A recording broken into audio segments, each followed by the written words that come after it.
네, 첫 번째 신앙 카드는 영적 치매의 5가지 증상이에요. 영적 치매, 이게 상당히 조금 불편한 말일 수도 있습니다. 치매를 가진 가족들에게는 참으로 상처를 주는 단어일 수도 있고요.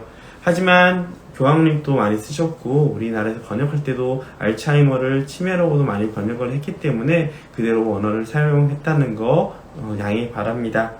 영적 치매는 무엇일까?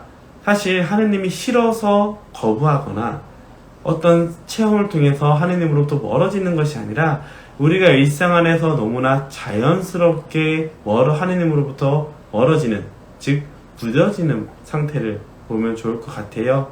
그래서 신앙생활을 쭉 하다가 잠깐 멈춰서 나의 삶이 어땠는지, 내가 주로 어떻게 반응하고 생각하고 있는지를 살펴본다면 내가 감사함을 당연함으로 생각하고 있는지, 아니면 늘 하느님과 새로움을 찾아서 변화를 느끼려고 하는지를 확인할 수 있을 겁니다. 첫 번째 목적은 기도의 목적을 상실한다 입니다. 왜? 무엇을 위해서 기도하는지 놓치는 것이죠. 기도 생활을 잘하기 위해서, 신앙생활을 잘하기 위해서는 습관이라는 것이 굉장히 좋아요. 꾸준히 한 시간을 맞춰서 매일 미사를 가는 시간을 맞추던지 방에서 기도하는 시간을 정해서 꾸준히 기도하는 것이 굉장히 좋습니다.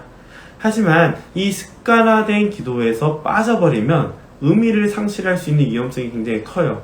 나는 오늘 묵주기도 5단을 했다라는 것을 남길 것이냐, 아니면 묵주기도를 하면서 무엇을 느꼈는지를 남길 것이냐가 굉장히 중요한 것이죠.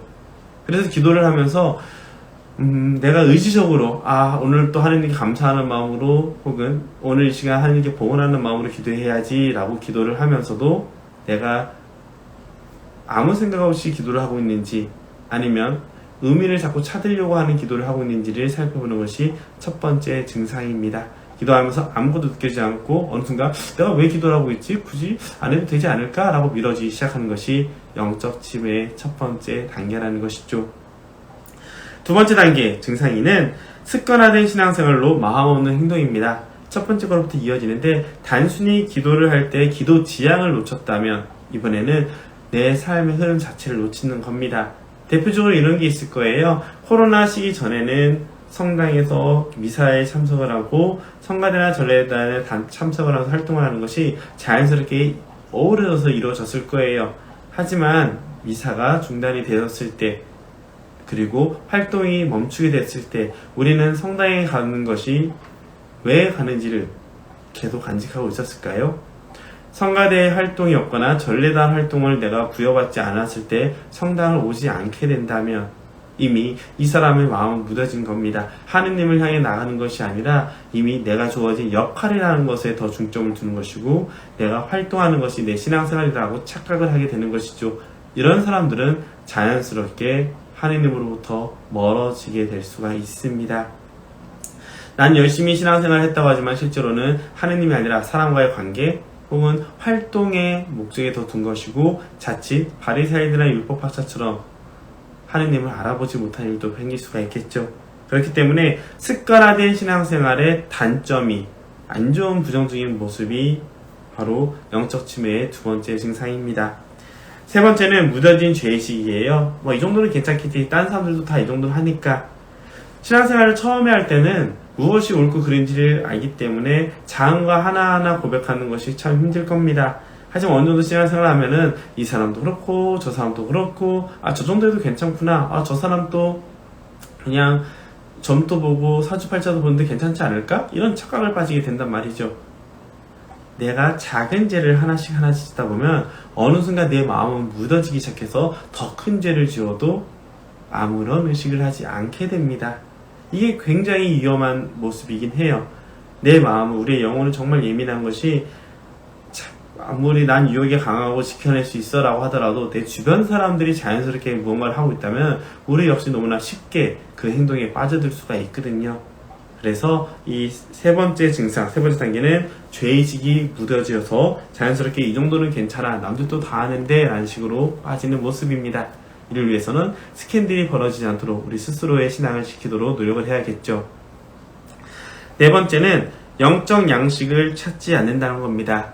신앙생활을 하면서 늘 하느님과 기도하는 건 좋을 거예요. 하지만 내가 사랑하는 대상에 대해서 더 많이 알아갈수록 내가 변할 수 있고 더 가까워질 수 있고 그 삶을 더 닮을 수 있는 것처럼 우리는 영적 약식 곧 성경을 통해서 하느님의 말씀을 읽고 또한 교회의 가르침을 통해서 오늘 이 시간에 오늘 이 생애에 어떻게 하느님의 향한 여정을 걸을 것인가 방향성을 찾지 않는다면 그저 늘 해왔던 대로만 하게 되고 이 정도만 해도 괜찮지 남들도 이 정도만 하잖아 라는 식이 되면서 아무런 성장이 이루어지지 않게 됩니다. 우리가 성장하지 않게 되면은 멈추게 되고요. 멈추게 되면은 자신의 한계를 느끼게 되면서 정작 위기의 순간이 왔을 때 유아기적 신앙에서 벗어나지 못하는 그런 안타까움이 벌어질 수도 있습니다. 다섯 번째 증상은 서서히 내가 신앙인이라는 것을 사람들에게 숨기기 시작합니다. 특히 우리 한국 사회는 더 그렇죠. 주변에 천주교 신자들이 이렇게 많지 않은 상태에서 소음용을 긋거나 지하철이나 대중교통을 타면서 묵주기도를 하거나 하는 것을 굉장히 부끄러워하는 경우도 있습니다. 그런 것들 안에서 과연 나는 신앙인이라는 것을 드러내지 못하는 상태가 된다면 과연 건강한 것일까? 그거는 돌아볼 부분이 있겠죠. 그래서 첫 번째 단계, 기도를 하면서 지향과 의미를 상실하게 되고요. 두 번째 단계는 습관화된 신앙생활을 하면서 마음이 없는 행동으로 이어지게 되고, 세 번째는 죄의식이 무뎌지면서 점점 더 큰 죄를 지어도 모르게 되면서, 네 번째는 이제 하느님의 말씀과 신앙의 성장을 하려고 하는 생각을 없어지게 됩니다. 자연스럽게 하느님에 대한 호기심이 사라지고 사랑의 열정도 식어지게 되면서 점점 내가 그리스도인이라는 것, 하느님의 사랑이라는 것을 잊어버리게 되고 숨기게 되는 것이죠. 그래서 마태복음에서 예수님께서는 위선자들한테, 바리사이들한테 이런 얘기를 하시죠. 너희 같은 위선자들은 화를 입을 것이다.